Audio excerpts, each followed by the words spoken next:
What if I told you, the person you see as a billionaire CEO today once slept in their car, unsure of how to afford their next meal? This is the untold story of how failure, rejection, and rock-bottom moments became the fuel for one of the greatest comebacks in business history. Welcome to From Rock Bottom to Boardroom. Before the boardrooms, before the millions, before the magazine covers, there was only struggle. Howard Schultz, the man behind Starbucks, grew up in a Brooklyn housing project. His father, a truck driver, lost his job after an injury and could never afford health insurance. Young Howard saw firsthand the cruel reality of living paycheck to paycheck. He wasn't born into privilege but into pressure to break a cycle of poverty that had trapped his family for generations. Every future CEO has a rock-bottom moment. For Howard, it wasn't glamorous. It was watching his parents argue about bills, feeling powerless as a child. He knew one thing: if he wanted a different future, he had to fight for it. Howard worked odd jobs, scraped through college, and eventually landed at a small coffee company called Starbucks, back when it wasn't the giant we know today.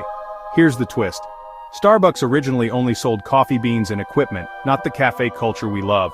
But when Schultz traveled to Italy and experienced the espresso bar culture, the warmth, the sense of community, the art of slowing down, he had an idea that would change coffee forever. But here's the catch. When he pitched this cafe vision, Starbucks founders said no. They didn't believe in it. Imagine pouring your heart into an idea that nobody around you supports. That was Howard's crossroads: quit and accept defeat, or risk everything on a dream that only he could see. Howard chose risk. He left Starbucks, raised money from investors, something that wasn't easy for a kid from the projects, and started his own coffee house called Il Giornale. It wasn't smooth sailing. Investors rejected him. Banks turned him down. Over and over again he heard the word no. But here's the secret. Every no was fuel. Every rejection toughened him. And eventually he found a handful of believers. With their backing, Il Giornale not only succeeded, it grew strong enough that Schultz later returned to buy Starbucks itself.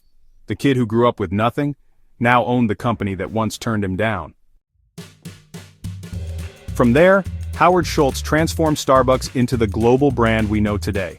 More than just coffee, it became an experience, a place to meet, to connect, to dream. Under his leadership, Starbucks grew from 11 stores to over 30,000 worldwide. And here's the part that matters most. Howard never forgot his father's struggle. He made sure Starbucks employees had healthcare, benefits, and opportunities his dad never had. So, what do we learn from this? Rock bottom isn't the end, it's the foundation.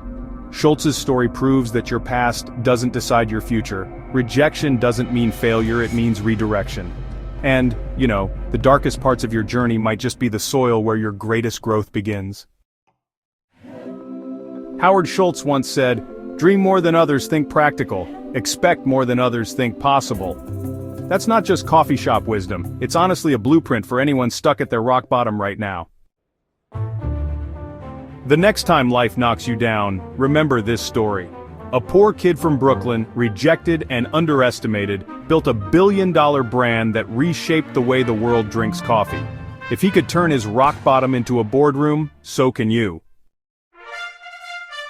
This has been From Rock Bottom to Boardroom.